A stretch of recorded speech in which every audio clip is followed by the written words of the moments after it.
Hi all, welcome to tech P S C. Tech P S സിയുടെ മറ്റൊരു YouTube വീഡിയോയിലേക്ക് നിങ്ങൾക്ക് എല്ലാവർക്കും സ്വാഗതം. അപ്പൊ നമുക്ക് നവംബർ മന്തിലോട്ടുള്ള പി എസ് സിയുടെ പുതിയ എക്സാം കലണ്ടർ പബ്ലിഷ് ആയിട്ടുണ്ട്. അപ്പൊ നമുക്ക് കൺഫർമേഷൻ കൊടുക്കാനുള്ള കാര്യങ്ങളൊക്കെ വന്നിട്ടുണ്ട്.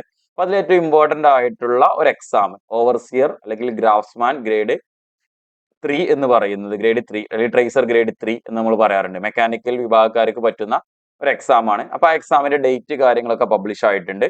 അപ്പൊ അതുമായി ബന്ധപ്പെട്ട കാര്യങ്ങളും എക്സാമിന്റെ നോട്ടിഫിക്കേഷൻ ഡീറ്റെയിൽസും സിലബസ് എങ്ങനെയായിരിക്കും എന്നുള്ളതൊക്കെയാണ് ഇന്നത്തെ ഈ ഒരു വീഡിയോയിലൂടെ ഉൾപ്പെടുത്തിയിട്ടുള്ളത്.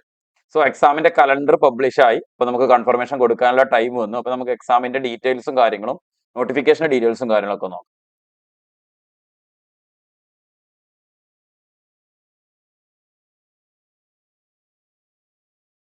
ഇതിന്റെ കാറ്റഗറി നമ്പർ എന്ന് പറയുന്നത് 533/2025 നോട്ടിഫിക്കേഷൻ ആയിരുന്നു. 2025 കഴിഞ്ഞ വർഷം വന്ന നോട്ടിഫിക്കേഷൻ ആണ്. 533/2025 ആണ് ഇതിന്റെ കാറ്റഗറി നമ്പർ വരുന്നത്. ഫേം നമ്മുടെ ഡിപ്പാർട്ട്മെന്റ് വരുന്ന ഇറിഗേഷൻ ഡിപ്പാർട്ട്മെന്റ് ആണ്. പോസ്റ്റ് വരുന്നത് ഓവർസിയർ അല്ലെങ്കിൽ ഡ്രാഫ്റ്റ്സ്മാൻ മെക്കാനിക്കൽ ഗ്രേഡ് 3 ആണ് നമ്മളുടെ പോസ്റ്റിന്റെ പേര് എന്ന് പറയുന്നത്. ഇപ്പോൾ method of appointment direct recruitment ആണ്. സ്കെയിൽ ഓഫ് പേ വരുന്നത് 26,500 മുതൽ 60,700 വരെയാണ് ഇതിന്റെ ഒരു സ്കെയിൽ ഓഫ് പേ. ഇതിൽ അടുത്തൊരു കാര്യം മെയിൻ ആയിട്ട് പറയേണ്ടത് നമ്പർ ഓഫ് അപ്ലിക്കേഷൻസ് ആണ്. ഇതിൽ നമുക്ക് ആകെ അപ്ലൈ ചെയ്തിട്ടുള്ളത് എന്ന് പറയുന്നത് 5,952 പേര് അല്ലെ. 5,952 പേരാണ് ആകെ അപ്ലൈ ചെയ്യുന്നത്. 6,000-ഓളം പേരാണ് ഇതിലാകെ അപ്ലൈ ചെയ്തിട്ടുള്ളൂ, ബിലോ 6,000. അപ്പൊ അതിൽ നിന്ന് തന്നെ നമ്മൾ കൺഫർമേഷൻ കൊടുക്കുന്ന സമയമാകുമ്പോഴേക്കും കുറച്ച് പേര് കുറയും അല്ലെ. കുറച്ച് കഴിഞ്ഞ് സീരിയസ് ആയി ഇതിന് എക്സാമിന് വേണ്ടിയിട്ട് കൃത്യമായിട്ട് പഠിക്കുന്ന അല്ലെങ്കിൽ സീരിയസ് ആയിട്ട് പഠിക്കുന്ന ആളുകളുടെ അളവ് എന്ന് പറയുന്നത് ആ നമ്പറിൽ നിന്നും വീണ്ടും കുറവായിരിക്കും. അപ്പൊ നമുക്ക് ഇതിന് സീരിയസ് ആയിട്ട് പ്രിപ്പയർ ചെയ്യുന്ന ആളുകൾ എന്ന് പറഞ്ഞാൽ കുറച്ച് ആളുകളെ ഉണ്ടാവുള്ളൂ. നിങ്ങൾ ഈ ഒരു അപ്ലൈ ചെയ്തിട്ടുള്ള കൺഫർമേഷൻ കൊടുക്കുന്ന ആളുകളാണെന്നുണ്ടെങ്കിൽ നിങ്ങൾ എന്ത് ചെയ്യുക, കൃത്യമായിട്ട് തന്നെ ഇതിന് വേണ്ടിയിട്ട് പ്രിപ്പയർ ചെയ്യുക. അപ്പൊ ഇതിന്റെ എക്സാം ഡേറ്റ് വരുന്നത് നവംബർ 10th ആണ് കേട്ടോ. നവംബർ 10th ആണ് നമുക്ക് ഇതിന്റെ എക്സാമിന്റെ ഡേറ്റ് വരുന്നത്. ഇപ്പൊ ലാസ്റ്റ് ഡേറ്റ് ഓഫ് കൺഫർമേഷൻ, ഇപ്പൊ നമുക്ക് കൺഫർമേഷൻ പ്രൊഫൈലിൽ ആക്റ്റീവ് ആയിട്ടുണ്ടാവും. ലാസ്റ്റ് ഡേറ്റ് ഓഫ് കൺഫർമേഷൻ എന്ന് പറയുന്നത് സെപ്റ്റംബർ 11 വരെയാണ് നമുക്ക് എന്തുള്ളത്, കൺഫർമേഷൻ കൊടുക്കാനുള്ള ലാസ്റ്റ് ഡേറ്റ് എന്ന് പറയുന്നത്. അപ്പൊ നവംബറിലാണ് നമുക്ക് ഇതിന്റെ എക്സാം, സെപ്റ്റംബർ വരെ കൺഫർമേഷൻ കൊടുക്കാം. ഇതാണ് ഇതിന്റെ ഒരു നോട്ടിഫിക്കേഷന്റെ ഡീറ്റെയിൽസ് എന്ന് വെച്ചിട്ട് നമുക്ക് പറയാൻ. ഇനി നെക്സ്റ്റ് നമ്മൾ അടുത്തതായിട്ട് പറയേണ്ടത് എന്താണ്, നമുക്ക് ഇതിന്റെ സിലബസ് ആണ് അല്ലെ. അപ്പൊ സിലബസുമായി ബന്ധപ്പെട്ട കാര്യങ്ങൾ എങ്ങനെയാണ്, എന്തെല്ലാം കാര്യങ്ങളാണ് നമുക്ക് സിലബസിൽ അടങ്ങിയിട്ടുള്ളത്, നമ്മൾ എങ്ങനെയാണ് സിലബസിനെ പഠിക്കേണ്ടത് എന്നുള്ള കാര്യങ്ങൾ കൂടിയാണ് നമ്മൾ ഇന്നത്തെ ഈ ഒരു സെക്ഷനിൽ ഉൾപ്പെടുത്തിയിട്ടുള്ളത്. അപ്പൊ നമുക്ക് ഇതിന്റെ സിലബസ് ഡീറ്റെയിൽ ആയിട്ട് നോക്കാം. അപ്പൊ ടോട്ടലി നമുക്കറിയാം 100 മാർക്കിനാണ് നമ്മളുടെ ഈ ഒരു എക്സാം എന്ന് വരുന്നത്. അപ്പൊ ജസ്റ്റ് ഇതിന്റെ സിലബസ് കാര്യങ്ങളൊന്ന് കറക്റ്റ് ആയിട്ട് നോക്കാം. അപ്പൊ ഫസ്റ്റ് നമുക്ക് സിലബസിലുമായി ബന്ധപ്പെട്ട് ഫസ്റ്റ് നമുക്ക് പറയാനുള്ള എന്താണ്, ഇപ്പോ ഓരോരോ ടോപ്പിക്കും അതിൽ എത്ര മാർക്ക് വരുന്നു എന്നുള്ള കാര്യമായിട്ട് മനസ്സിലാക്കാം. അപ്പൊ കാറ്റഗറി നമ്പർ 553/2025 ഏറ്റവും ലേറ്റസ്റ്റ് ആയിട്ടുള്ള സിലബസും കാര്യങ്ങളും തന്നെ ഉൾപ്പെടുത്തിയിട്ടുള്ളത്. അപ്പൊ ഫസ്റ്റത്തെ 10 മാർക്കിന് നമുക്ക് ഉൾപ്പെടുത്തിയിട്ടുള്ളത് ബേസിക് എഞ്ചിനീയറിംഗ് ഡ്രോയിങ് ആണ്. ഫസ്റ്റ് 10 മാർക്കിന് ഉൾപ്പെടുത്തിയിട്ടുള്ള ബേസിക് എഞ്ചിനീയറിംഗ് ഡ്രോയിങ് ആണ്. നമ്മൾ ഡ്രോയിങ്ങുമായി ബന്ധപ്പെട്ടിട്ടുള്ള കാര്യം, അതായത് മെക്കാനിക്കൽ എഞ്ചിനീയറിംഗ് അല്ലെ, നമ്മൾ ഏതൊരു എഞ്ചിനീയറിംഗ് ആയിക്കോട്ടെ ഫസ്റ്റ് ഇയറിൽ നമ്മൾ പഠിക്കുന്ന കാര്യമാണ് അല്ലെ ഈ ബേസിക് എഞ്ചിനീയറിംഗ് ഡ്രോയിങ് എന്ന് പറയുന്നത്. അതായത് നമ്മൾ നോർമലി പറയാം എഞ്ചിനീയറിംഗ് ഗ്രാഫിക്സ് എന്നുള്ള സബ്ജക്റ്റിന്റെ പേരായിട്ടാണ്. അപ്പൊ എഞ്ചിനീയറിംഗ് ഗ്രാഫിക്സ്, അതോടൊപ്പം തന്നെ നമ്മൾ മെഷീൻ ഡ്രോയിങ് അല്ലെങ്കിൽ അതുമായി ബന്ധപ്പെട്ട ഡ്രോയിങ് ആയിട്ടാണ് നമ്മൾ പഠിക്കുന്നത്. സോ അതിലെ ഫസ്റ്റ് ഭാഗമാണ് എഞ്ചിനീയറിംഗ് ഡ്രോയിങ് എന്നാണ്. അതിനാണ് 10 മാർക്ക് അതിൽ നിന്നാണ് ഉൾപ്പെടുത്തിയിട്ടുള്ളത്. അപ്പൊ അതിൽ drawing instruments, equipments and materials, അതേപോലെ lettering, dimensioning and scale, plain geometrical construction, conic section and projection, ഈ ഒരു ഭാഗങ്ങളിൽ നിന്നൊക്കെ ആയിരിക്കും നമുക്ക് 10 മാർക്കിന്റെ ഏരിയ ഉണ്ടായിരിക്കും. അപ്പൊ എഞ്ചിനീയറിംഗ് ഡ്രോയിങ്ങിന്റെ ഏതൊക്കെ ഭാഗത്തു നിന്നാണ് എന്നുള്ളത് കൃത്യമായിട്ട് ഈ സിലബസിൽ ഉൾപ്പെടുത്തിയിട്ടുണ്ട്. അതിനുശേഷം നമുക്ക് രണ്ടാമത്തെ ഒരു സെക്ഷൻ എന്ന് പറയുന്നത് 6 മാർക്കിനാണ്. അതിൽ നമുക്ക് വരുന്നത് യൂണിറ്റ് ആൻഡ് മെൻസുറേഷൻ ആണ്. നമുക്ക് ആ ഭാഗത്ത് നിന്നാണ് നമുക്ക് എന്ത് ചെയ്യുന്നത് 6 മാർക്കിന്റെ ഭാഗങ്ങൾ വരുന്നത്, സിലബസ് വരുന്നത്. അതിൽ എന്തൊക്കെയായിരിക്കും, യൂണിറ്റ് ആൻഡ് മെഷർമെന്റ്സ് ആണ് നമ്മളുടെ ഫസ്റ്റത്തെ ഒരു ഏരിയ എന്ന് പറയുന്നത് അല്ലെ. ഡിഫറെന്റ് ടൈപ്സ് ഓഫ് യൂണിറ്റ്സ്, നമ്മൾ SI യൂണിറ്റ് എന്നൊക്കെ പറഞ്ഞിട്ട് പല സിസ്റ്റം പഠിക്കുന്നുണ്ട്. അതിൽ നിന്ന് ഒരെണ്ണത്തിലേക്ക് കൺവേർട്ട് ചെയ്യുന്നത്. അപ്പൊ ഓരോ സിസ്റ്റത്തിലും ഓരോന്നിനായിട്ടുള്ള ഒരു യൂണിറ്റും കാര്യങ്ങളൊക്കെ നമ്മൾ പറഞ്ഞിട്ടുണ്ട്. അപ്പൊ ആ കാര്യങ്ങളൊക്കെയാണ് വരുന്നത്.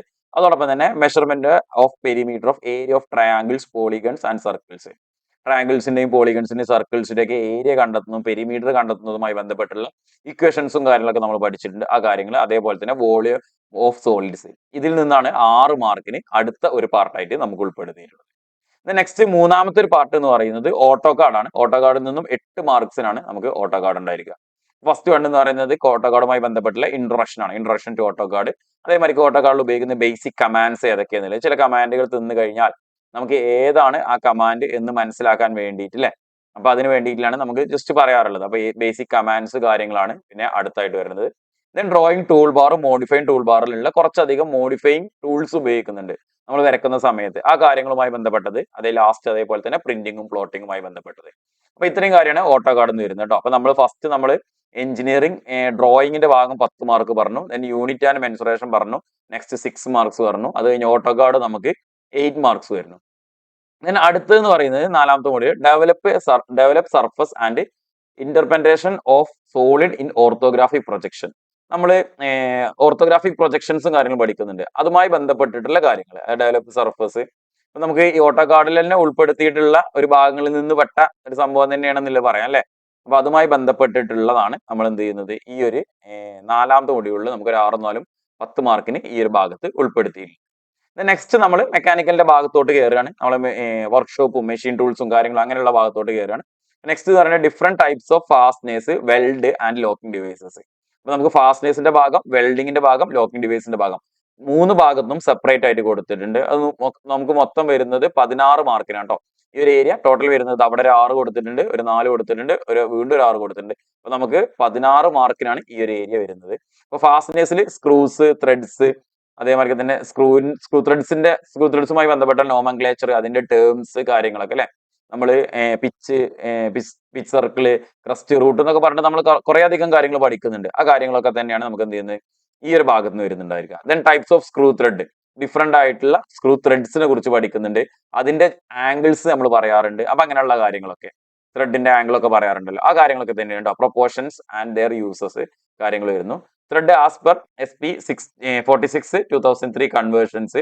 പിന്നെ നെക്സ്റ്റ് അതിന്റെ കൂടെ തന്നെ വരുന്ന types of bolt, net, stud and their proportion and uses കാര്യങ്ങളൊക്കെ ഫാസ്റ്റ്നേഴ്സിന്റെ ഭാഗത്ത് നിന്ന്. ഇതിന് എല്ലാത്തിനും കൂടിയിട്ട് നമുക്കൊരു 6 മാർക്സ് ഉണ്ടായിരിക്കും. അതോടൊപ്പം തന്നെ അടുത്തതാണ് വെൽഡിങ് വരുന്നത് അല്ലെ. വെൽഡുമായി ബന്ധപ്പെട്ടത് വെൽഡ് ജോയിന്റ്സ് എന്താണ്, അതിന്റെ ജോയിന്റ് റെപ്രസെന്റേഷൻ എന്താണ്, different types of welded joints ഒക്കെ നമ്മൾ പഠിക്കുന്നുണ്ട്. ആ കാര്യങ്ങളൊക്കെ വെൽഡിങ്ങിന്റെ സിംബൽസുമായി ബന്ധപ്പെട്ട കാര്യങ്ങൾ, ഇതാണ് നമുക്ക് വെൽഡിന്റെ ഭാഗത്തായിട്ട് പഠിക്കാനുള്ളത്. ലോക്കിംഗ് ഡിവൈസസ് ആണ്. Different types of locking devices, metal നമ്മൾ ഇതിനെ കൂട്ടി യോജിപ്പിക്കാൻ ഉപയോഗിക്കുന്ന ഡിഫറെന്റ് ഡിവൈസസ്. അതിൽ മെഷീൻ സ്ക്രൂ എന്താണ്, ക്യാപ് സ്ക്രൂ, സെറ്റ് സ്ക്രൂസ്, അതിന്റെ സ്പെസിഫിക്കേഷൻസ് കാര്യങ്ങളൊക്കെയാണ് നമുക്ക് ലോക്കിംഗ് ഡിവൈസിന്റെ ഭാഗത്ത് നിന്ന് നെക്സ്റ്റ് അടുത്തായിട്ട് വരുന്നുണ്ടാകുക. പിന്നെ അടുത്തൊരു സെറ്റാണ് pipe joints and riveted joints എന്ന് പറയുന്നത് കേട്ടോ. ഒരു 10 മാർക്കിന്റെ ഏരിയയാണ് പൈപ്പ് ജോയിന്റ്സും റിവെറ്റഡ് ജോയിന്റ്സ് എന്ന് പറയുന്നത്. പൈപ്പ് ജോയിന്റ്സും റിവെറ്റഡ് ജോയിന്റ്സും. Pipe joints different types of pipe fittings, pipe joints കാര്യങ്ങളൊക്കെ തന്നെ. അതോടൊപ്പം തന്നെ expansion joint, loop and other pipe fittings എല്ലാം തന്നെ ഒരു 4 മാർക്കിന്റെ ഭാഗമായിട്ടുണ്ടാവും.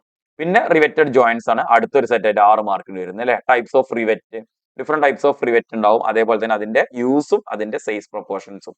ഇപ്പോ സാധാരണയായി ചോദിച്ചു വരുന്ന അല്ലെ ഒരു കുറെ ക്വസ്റ്റ്യൻസ് റിവെറ്റിന്റെ ഭാഗത്തു നിന്നൊക്കെ ഉണ്ട്. സ്ട്രക്ചറൽ വർക്കിന് ഉപയോഗിക്കുന്ന റിവെറ്റ് ഏതാണ്, അങ്ങനെയൊക്കെ നമ്മൾ അങ്ങനെ ചോദിക്കാറുണ്ട് അല്ലെ. അപ്പോൾ അങ്ങനെയുള്ള കാര്യങ്ങൾക്കും അതിന്റെ ഒരു റിവെറ്റിന്റെ ഹെഡ്സും കാര്യങ്ങളൊക്കെ കണ്ടു കഴിഞ്ഞാൽ, ടൈപ്സ് കണ്ടു കഴിഞ്ഞാൽ നമുക്ക് അത് എന്ത് യൂസിന് വേണ്ടി ഉപയോഗിക്കുന്നു എന്നുള്ളത് മനസ്സിലാക്കാൻ പറ്റും സ്പെഷ്യൽ ആയിട്ടില്ല. അപ്പൊ അങ്ങനെയുള്ള കാര്യങ്ങൾ. ദെൻ നെക്സ്റ്റ് അടുത്ത റിവെറ്റഡ് ജോയിന്റ്സ് ആണ്. റിവെറ്റഡ് ജോയിന്റ്സിൽ നമ്മൾ ഡിഫറെന്റ് ജോയിന്റ്സിനെ കുറിച്ച് പഠിക്കുന്നുണ്ട് അല്ലെ. ലാബ് ജോയിന്റ്, അതേപോലെ തന്നെ ബഡ് ജോയിന്റ്, അതിൽ തന്നെ ബട്ടിൽ തന്നെ സിംഗിൾ സ്ട്രാപ്പ്, ഡബിൾ സ്ട്രാപ്പ് എന്നൊക്കെ പറഞ്ഞിട്ട് നമ്മൾ പഠിക്കുന്നുണ്ട്. അപ്പൊ single riveted double joint, double riveted joint എന്നൊക്കെ പറഞ്ഞിട്ട് പഠിക്കും. സോ അതുമായി ബന്ധപ്പെട്ട ടൈപ്സ് ഓഫ് റിവെറ്റഡ് ജോയിന്റ്സ്, അതിന്റെ ടേംസും പ്രൊപ്പോർഷൻസും റിവെറ്റഡ് ജോയിന്റ്സിന്റെ. നമുക്ക് ഇവിടെ ഒരു അൺവിൻസ് ഫോർമുല പഠിക്കാനുണ്ട്. ഈ അൺവിൻസ് ഫോർമുലയുമായി ബന്ധപ്പെട്ട ഒരു പ്ലേറ്റിന്റെ തിക്നെസ് വന്നു കഴിഞ്ഞാൽ ഏത് ഡയമീറ്ററിലുള്ള അല്ലെങ്കിൽ ഏത് സൈസിലുള്ള റിവെറ്റ് നമ്മൾ ഉപയോഗിക്കണം എന്ന് നമ്മൾ പഠിക്കുന്നുണ്ട്. അപ്പൊ അങ്ങനെയുള്ള കാര്യങ്ങളൊക്കെ തന്നെയാണ് നമുക്ക് റിവെറ്റഡ് ജോയിന്റ്സുമായി ബന്ധപ്പെട്ട് വരിക അല്ലെ. Relation between rivet size and thickness of plate and calculation of arrangement of rivet position, ഈ കാര്യങ്ങളൊക്കെയാണ്. then അതേപോലെ തന്നെ cause of failure of riveted joint efficiency കാര്യങ്ങൾ. അപ്പൊ ഈ ഒരു കാര്യങ്ങൾ റിവെറ്റഡ് ജോയിന്റ്സ് വരുന്നത് ഒരു 6 മാർക്കിനായിരിക്കും റിവെറ്റഡ് ജോയിന്റ്സിന്റെ ഭാഗത്ത് നിന്ന് ക്വസ്റ്റ്യൻസ് ഉണ്ടായിരിക്കുക. നെക്സ്റ്റ് അടുത്തെന്ന് പറയുന്നത് belt drive and gear drive. നമ്മൾ ശരിക്കും പറയുകയാണെന്നുണ്ടെങ്കിൽ നമ്മളൊരു പവർ ട്രാൻസ്മിഷന്റെ ഏരിയ എന്ന് പറയാം സിലബസിൽ അല്ലെ. ബെൽറ്റ് ഡ്രൈവും ഗിയർ ഡ്രൈവും കാര്യങ്ങൾ. ബെൽറ്റ് ഡ്രൈവുമായി ബന്ധപ്പെട്ടിട്ടുള്ള കുറച്ച് terms, materials of belt, slip and creep, velocity of belt, arc of contact, ആ കാര്യങ്ങളൊക്കെ. അതേപോലെ simple exercise in calculation of belt speed, number of belts needed in V belt drive, velocity, pulley ratio. നമ്മൾ different types of ബെൽറ്റും ബെൽറ്റിന്റെ അറേഞ്ച്മെന്റും കാര്യങ്ങളൊക്കെ പറയാറുണ്ട്. അതുമായി ബന്ധപ്പെട്ട കാര്യങ്ങൾ തന്നെയാണ് അതിൽ സാധാരണ ചോദിക്കുന്ന സ്ലിപ്പ്, ക്രീപ്പ് കാര്യങ്ങളൊക്കെ തന്നെ ഉൾപ്പെടുത്തിയിട്ടുണ്ട്. Then standard pulleys, width of pulley face or velocity ratio, chain drive, ഈ കാര്യങ്ങളൊക്കെയാണ് ബെൽറ്റ് ഡ്രൈവുമായി ബന്ധപ്പെട്ടിട്ടുള്ള പഠിക്കുന്നുണ്ട്. നെക്സ്റ്റ് പിന്നെ നമുക്ക് വരുന്നത് പവർ ട്രാൻസ്മിഷനിലെ ബെൽറ്റ് ഡ്രൈവ് കഴിഞ്ഞാൽ അതേപോലെ തന്നെ ഒരെണ്ണമാണ് നമുക്ക് എന്ത് പറയുന്നത് ഗിയർ ഡ്രൈവ് എന്ന് പറയുന്നത് അല്ലേ. Different types of gears, cast gears and machined gears, knowledge of profile of gears etcetera. ഈ കാര്യങ്ങളൊക്കെ ഗിയറിൽ നിന്നുള്ള ഭാഗത്തു നിന്നും ഒരു 6 മാർക്ക് ഉണ്ട്. അപ്പൊ നമുക്ക് ബെൽറ്റ് ഡ്രൈവിൽ നിന്ന് 8 മാർക്കും ഗിയർ ഡ്രൈവിൽ നിന്ന് 6 മാർക്കും അങ്ങനെയാണ് നമുക്ക് അതിന്റെ ഒരു മാർക്കിന്റെ ഡിസ്ട്രിബ്യൂഷൻ വരുന്നത്. നെക്സ്റ്റ് അടുത്തൊരു സെറ്റ് ആണ് നമുക്ക് വരുന്നത് ഹൈഡ്രോളിക്സ് ആൻഡ് ന്യൂമാറ്റിക്സ് എന്ന് പറയുന്നത്. നമ്മൾ ഹൈഡ്രോളിക് സിസ്റ്റംസുമായി ബന്ധപ്പെട്ട കാര്യങ്ങൾ, ന്യൂമാറ്റിക് സിസ്റ്റം കാര്യങ്ങളൊക്കെയാണ് വരുന്നത്. അപ്പൊ അതില് ഫസ്റ്റ് ഹൈഡ്രോളിക്സിന്റെ ഭാഗത്ത് നിന്ന് നമുക്ക് ഒരു 6 മാർക്കിനാണ് വരുന്നത്, ന്യൂമാറ്റിക്സിന്റെ ഭാഗത്ത് നിന്ന് ഒരു 4 മാർക്കിന്. ഹൈഡ്രോളിക്സിന്റെ ഭാഗത്ത് നിന്ന് brief description of A typical hydraulic system and it's components. Hydraulic സിസ്റ്റത്തിന്റെ കുറിച്ച് എന്താണെന്നുള്ള ഓവറോൾ ഐഡിയ ഉണ്ടാക്കി വെക്കുക, അതിന്റെ ഒരു കമ്പോണൻസ് കാര്യങ്ങളൊക്കെ നോക്കുക. Then working principle of function of hydraulic ജാക്കിന്റെ വർക്കിംഗ് പ്രിൻസിപ്പിളും അതിന്റെ ഫംഗ്ഷനും കാര്യങ്ങളൊക്കെ നമ്മൾ എപ്പോഴും ഉപയോഗിക്കുന്ന വർക്കിംഗ് പ്രിൻസിപ്പിളാണ്. അത് വെച്ചിട്ടുള്ള നമ്മളെ ഇക്വേഷൻസും പ്രോബ്ലം ചെയ്യാനൊക്കെ നമ്മൾ പഠിക്കുന്നതാണ്.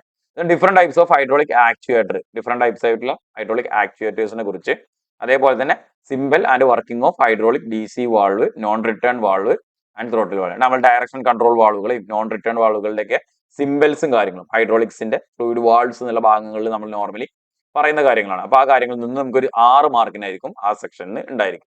ദെൻ നെക്സ്റ്റ് അതിന്റെ കൂടെ തന്നെയുള്ള ന്യൂമാറ്റിക്സ് എന്ന് പറയുന്നത് അല്ലെ, ന്യൂമാറ്റിക്സിന്റെ ഭാഗത്ത് നിന്ന് knowledge of typical pneumatic system, FRL എന്താണ് അതിലെ air servicing unit, FRL filter regulator and lubricator എന്നുള്ള ഉദ്ദേശിക്കുന്നത് air servicing unit, pneumatic actuator എന്താണ് എന്നുള്ള കാര്യങ്ങളും ആ ഒരു സെക്ഷനാണ് നമുക്ക് അടുത്തൊരു മാർക്കിന് വരുന്നത്.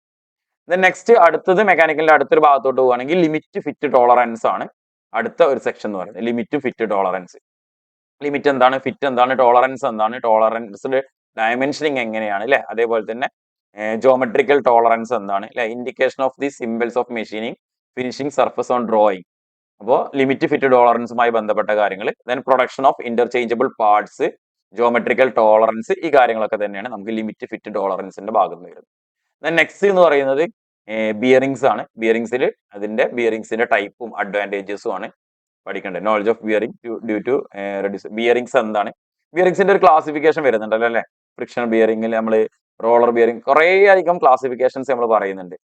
Friction bearing, anti roll bearing എന്നൊക്കെ പറഞ്ഞിട്ട് നമ്മൾ ഇഷ്ടം പോലെ ക്ലാസിഫിക്കേഷൻസ് പറയുന്നുണ്ട്. ആ ക്ലാസിഫിക്കേഷൻ ഒക്കെ ഒന്ന് എന്താണെന്നുള്ളത് എന്ത് ചെയ്യുക, ഒന്ന് മനസ്സിലാക്കി വെക്കുക. അതേപോലെ തന്നെ അതിന്റെ ഒരു ബിയറിംഗിന്റെ ആവശ്യകത എന്താണെന്നില്ല, ഫ്രിക്ഷൻ റെഡ്യൂസ് ചെയ്യാൻ വേണ്ടിയിട്ട്, ചില തമ്മിൽ നമ്മൾ സപ്പോർട്ട് ചെയ്യാൻ വേണ്ടിയിട്ട്, അങ്ങനെയുള്ള പല സ്ഥലങ്ങളിലും കൊടുക്കാണ്ട്. അപ്പൊ ഒരു 8 മാർക്സോളം നമ്മുടെ ബിയറിംഗ്സിന്റെ ഭാഗത്തു നിന്നുമാണ് വരുന്നത്. സോ ഇത്രയാണ് നമുക്ക് എന്ത് വരുന്നത് ഇതിന്റെ ഒരു സിലബസ് എന്ന് പറഞ്ഞിട്ട് നമുക്ക് പറയാനുള്ളത്. അപ്പൊ നമ്മളുടെ മെക്കാനിക്കലുമായി ബന്ധപ്പെട്ടിട്ടുള്ള ഈ ഒരു എക്സാമിന് വരുന്നത് മെക്കാനിക്കൽ നിന്നുള്ള സിലബസ് തന്നെയാണ്. പക്ഷെ എന്നാലും വാസ്റ്റ് ആയിട്ട് ഒരു കോർ മെക്കാനിക്കലിന്റെ ഏരിയയിലോട്ടൊന്നും പോയിട്ടുള്ള സിലബസ് അല്ല എന്നുള്ളത് നിങ്ങൾക്ക് ഈ സിലബസ് കാണുമ്പോൾ തന്നെ അതിൽ മനസ്സിലാക്കാൻ പറ്റും. അപ്പൊ ഇത്രയും കാര്യങ്ങളാണ് നമുക്ക് സിലബസുമായി ബന്ധപ്പെട്ട് പറയാനുള്ളത്. ഇപ്പൊ നമുക്ക് എക്സാമിന്റെ ഡേറ്റ് വന്നു, കൺഫർമേഷൻ കൊടുക്കാനുള്ള സമയമാണ്. ഇപ്പൊ ഈ എക്സാമിന് വേണ്ടിയിട്ട് പ്രിപ്പയർ ചെയ്യുന്നവർക്ക് വേണ്ടി ടെക് PSCയിൽ നമ്മൾ ഓവർസിയർ ഡ്രാഫ്റ്റ്മാൻ ഗ്രേഡ് 3 മെക്കാനിക്കലിന് വേണ്ടിയിട്ട് നമ്മളൊരു പുതിയ ബാച്ച് സ്റ്റാർട്ട് ചെയ്തിട്ടുണ്ട്. അപ്പൊ ബാച്ചിലെ ഡീറ്റെയിൽസും കാര്യങ്ങളൊക്കെ ഞാനൊന്ന് പറയാം. നമുക്ക് ഫുള്ളി സിലബസ് ബേസ്ഡ് ആയിട്ടുള്ള ഫുള്ളി റെക്കോർഡഡ് വീഡിയോ കണ്ടന്റ്സുകൾ ഉണ്ടാവും. അതേപോലെ തന്നെ എക്സ്ട്രാ ലൈവ് ആയിട്ടുള്ള സെക്ഷൻസ് കാര്യങ്ങൾ ഉണ്ടായിരിക്കും. ഫുള്ളി സിലബസ് ബേസ്ഡ് ആയിട്ടുള്ള മോക്ക് ടെസ്റ്റുകൾ ഉണ്ടായിരിക്കും. അതേപോലെ തന്നെ ഫുൾ മോഡൽ എക്സാംസ് ഉണ്ടായിരിക്കും. നിങ്ങൾക്ക് എന്ത് ഡൗട്ടുകൾ ഉണ്ടെന്നുണ്ടെങ്കിലും നിങ്ങൾക്ക് ആ മെന്റർഷിപ്പോട് കൂടിയിട്ട് ഡൗട്ട് ക്ലിയറൻസ് ഒക്കെ ചെയ്ത് മെന്റർഷിപ്പോട് കൂടിയിട്ട് തന്നെ നിങ്ങൾക്ക് ഈ എക്സാമിന് വേണ്ടിയിട്ട് പ്രിപ്പയർ ചെയ്യാൻ പറ്റും. അതേപോലെ തന്നെ എക്സാം വരെ നിങ്ങൾക്ക് എന്ത് ചെയ്യും, ഈ ഒരു കോഴ്സിന്റെ വാലിഡിറ്റി ഉണ്ടാവും. അപ്പൊ എക്സാമിന്റെ ഡേറ്റ് വരെ നിങ്ങൾക്ക് എന്ത് ചെയ്യും, കോഴ്സിന്റെ വാലിഡിറ്റി കിട്ടും. അപ്പൊ നമുക്ക് ഇപ്പോ ഈ ഒരു കോഴ്സിന് ജോയിൻ ചെയ്യുന്നവർക്ക് കോഴ്സിന്റെ ഫീ എന്ന് പറയുന്നത് ജസ്റ്റ് 3000 രൂപേന്റെ താഴെയാണ്. 2999 രൂപയാണ് നമ്മൾ ഈ ഒരു കോഴ്സിന് ഫീ ആയിട്ട് ചാർജ് ചെയ്യുന്നത്. അപ്പൊ നിങ്ങൾ ടെക് PSCയുടെ ആപ്പ് ഇതുവരെ ഡൗൺലോഡ് ചെയ്തിട്ടില്ലെങ്കിൽ പ്ലേ സ്റ്റോറിലും ആപ്പ് സ്റ്റോറിലും ടെക് PSCയുടെ ആപ്പ് നിങ്ങൾക്ക് ഡൗൺലോഡ് ചെയ്യാൻ കഴിയും. നിങ്ങൾക്ക് ഡൗൺലോഡ് ചെയ്തിട്ട് കോഴ്സും കാര്യങ്ങളൊക്കെ അതിൽ നിങ്ങൾക്ക് ഈസി ആയിട്ട് ചെക്ക്ഔട്ട് ചെയ്യാൻ പറ്റും. അപ്പൊ കോഴ്സുമായി ബന്ധപ്പെട്ട് നിങ്ങൾക്ക് എന്തെങ്കിലും ഡൗട്ടോ കാര്യങ്ങളോ ഉണ്ട് എന്നുണ്ടെങ്കിൽ നിങ്ങൾക്ക് സ്ക്രീനിൽ കാണുന്ന നമ്പറിൽ കോൺടാക്ട് ചെയ്യാവുന്നതാണ്. പിന്നെ ഇപ്പൊ നമുക്ക് ഓണം ആയതുകൊണ്ട് ഓണത്തിന്റെ ഒരു ഓഫറും കൂടി ഇതിന്റെ കൂടെ തന്നെ അവൈലബിൾ ആണ്.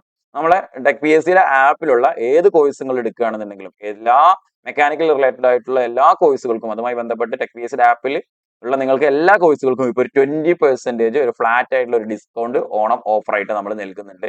അപ്പൊ ഈ ഓണം ഓഫർ ജസ്റ്റ് ഇപ്പൊ വാലിഡിറ്റി എന്ന് പറയുന്നത് ഓണം ഓഫർ തന്നെ ഓഗസ്റ്റ് 30 വരെയാണ് ഓണം ഓഫറിന്റെ ഈ ഒരു വാലിഡിറ്റി ഉള്ളത്. നിങ്ങൾ കോഴ്സ് ചെക്ക്ഔട്ട് ചെയ്യുന്ന സമയത്ത് അവിടെ കൂപ്പൺ കോഡ് അടിക്കാനുള്ള സ്ഥലത്ത് ഓണം 26 എന്ന് പഠിച്ചു കഴിഞ്ഞാൽ നിങ്ങൾക്ക് 20% ഫ്ലാറ്റ് ആയിട്ടുള്ള ഡിസ്കൗണ്ട് കിട്ടും. അപ്പൊ മാക്സിമം നിങ്ങൾ കോഴ്സിൽ ജോയിൻ ചെയ്യുന്ന സമയത്ത് ഈ കൂപ്പണും കൂടി അടിച്ചിട്ട് നിങ്ങളുടെ കോഴ്സിന്റെ ഈ ഓഫറും കൂടി അവൈലബിൾ ആക്കിയതിന് ശേഷം നിങ്ങൾ എന്ത് ചെയ്യുക, കോഴ്സിൽ ജോയിൻ ചെയ്യുക. ഇതുമായി ബന്ധപ്പെട്ട് എന്ത് ഡൗട്ട് ഉണ്ടെങ്കിലും നിങ്ങൾക്ക് എന്ത് ചെയ്യാം, ഈ സ്ക്രീനിൽ കാണുന്ന നമ്പറിൽ കോൺടാക്ട് ചെയ്യാവുന്നതാണ്. അപ്പോൾ ഇനി ഇതുമായി ബന്ധപ്പെട്ട് ഈ എക്സാമുമായി ബന്ധപ്പെട്ടുള്ള കൂടുതൽ വിവരങ്ങളൊക്കെ ആയിട്ട് നമ്മുടെ യൂട്യൂബ് ചാനൽ എന്തായിട്ടും ക്ലാസ്സുകൾ ആയിട്ട് വരുന്നുണ്ടായിരിക്കും. അപ്പൊ നിങ്ങൾ ചാനൽ ആദ്യമായിട്ടാണ് കാണുന്നതെന്നുണ്ടെങ്കിൽ എന്ത് ചെയ്യുക, നിങ്ങൾ ചാനൽ സബ്സ്ക്രൈബ് ചെയ്യുക. നിങ്ങൾ ഇതേപോലെ മെക്കാനിക്കൽ എക്സാംസ് ചെയ്യുന്ന ആളുകൾ ഉണ്ടെങ്കിൽ, നിങ്ങളുടെ ഫ്രണ്ട്സ് ഉണ്ടെങ്കിൽ നിങ്ങൾ എന്ത് ചെയ്യുക, അവർക്കും ഈ വീഡിയോ ഷെയർ ചെയ്തെത്തി. അപ്പൊ ഇതേപോലെ മറ്റൊരു വീഡിയോ ആയിട്ട് നമുക്ക് വീണ്ടും കാണാം. Okay, thank